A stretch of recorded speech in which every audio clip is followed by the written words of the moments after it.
Tokie vaizdeliai mūsų Neringoj. Vakarėja jau. Iš tikrųjų labai geras oras, nes yra toks vėjukas, tikrai nestiprus. Saulė yra gan šilta, bet ir vėsu. Tai neblogai.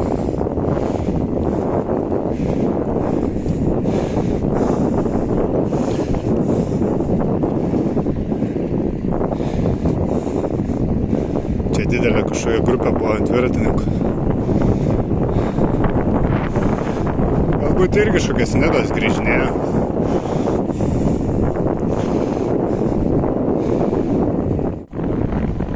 Ką tik avarijos liudininkas buvo.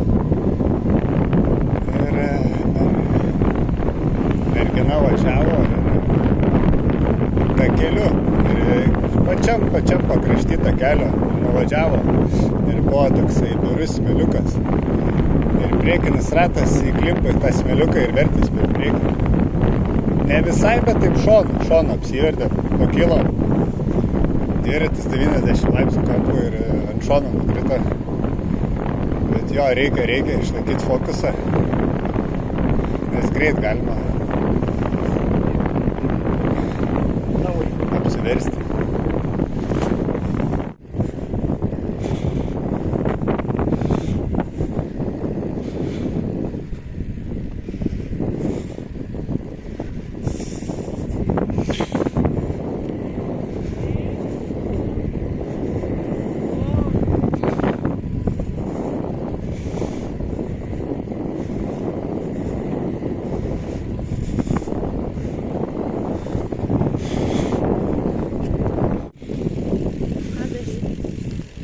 Įvažiuojam į Juodkrantę.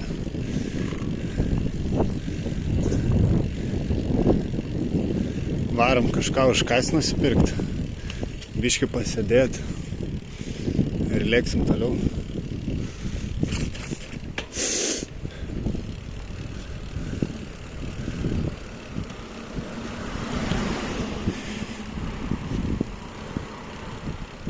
Toliau link Nidos lėksim.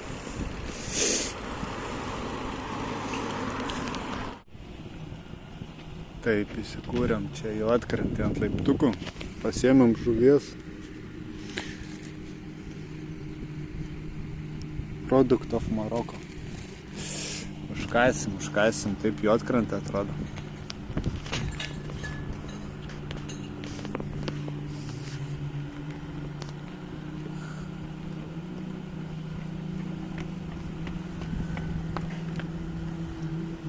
Užkąsim žuvies ir judėsim į Nidą.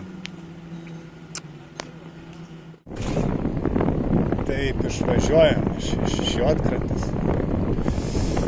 Ką tik išvažiavau, nusileidau nuo kalno. Kas žinot tą kalną, tai žinot, Juodkrantės. Klaipėdiečiai, kurie važinėja, tikrai žino. Jeigu įsivaizduokit su dviračiu nemindamas, išvysčiau 41 km/h. Jo, nemindamas. Net ašarą išbėgau. Tikrai status ir ilgas kalnas.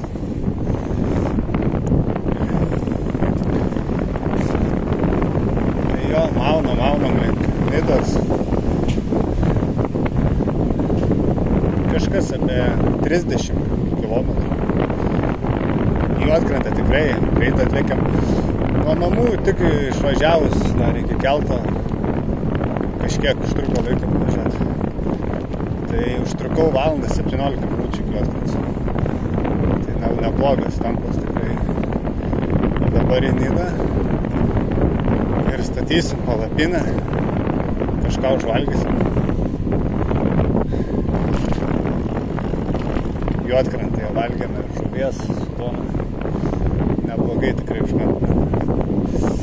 Nedaug, bet gan geras, kokybiškas užkandis. Ir taip, statysim palapinę, eisim ilsėtis, užvalgyti. Tokie vaizdeliai lekiam, biškį pasikeitė biškį. Nes Juodkrantė daugiausiai miškų važiuoja. Čia lekiam grinai pagal jūrą iš dešinės. Iš kairės miškas. Toks, man atrodo, bus didžioji dalis kelio. Iš tikrųjų antrą kartą tik važiuoju į Nidą. Pirmą kartą kolegijos laikais važiavau prieš 15 metų. Tai dabar tik antrą kartą, tai labai iš tikrųjų atrodo įdomus kelias. Grinai kopos, jūra.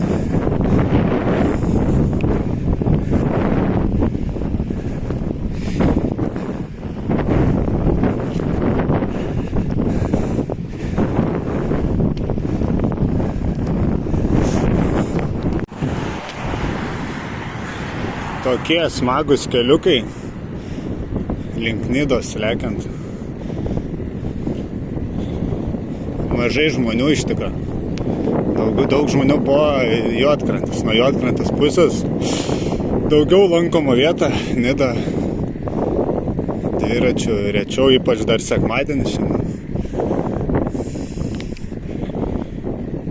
Tai mažiau žmonių, bet labai smagus keliukai.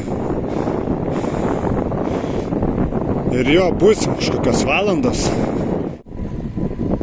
Bet iš tikrųjų taip pagalvojau, koks yra sunkiausias būdas keliauti.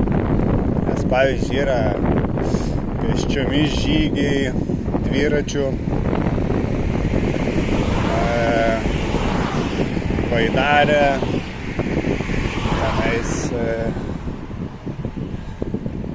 koks nors, nežinau, dar kažkoks būdas. Tai aš manau, kad pėsčiomis yra pats sunkiausias iš visų. Nežinau kaip kiti keliautojai, ką sakytų. Nes pavyzdžiui, dviračių tu išsitaškai per tą dieną. Tau šakės būna, tarkim, 200 km nuvarai, pavargsti žiauriai. Tempas geras turi būti. Bet greitai tas gan vyksta per visą dieną. Ir o ėjimas po biškį žudo taip. Po truputį tave sekina. Žingsnis po žingsnio senka jėgos. Ir tas va toksai ir psichologiškai žiauriai sunku. Ir panašiai. O dviračio, kažkaip varai ir jau šakis. Viskas, nebepavažiuosiu. O kaip ėjimas, sakau, po biškį tave žudo. Ir iki to, kad jau nebepaeisi, yra labai ilgas toksai. Atrodo tas laiko tarpas, kurį tu kenti. Tai nežinau kaip kiti ką sakytų. Bet iš mano patirties, nes esu ir nuėjęs 60 kilometrų, tai žiauriai sunku. Tai toks pamąstymas.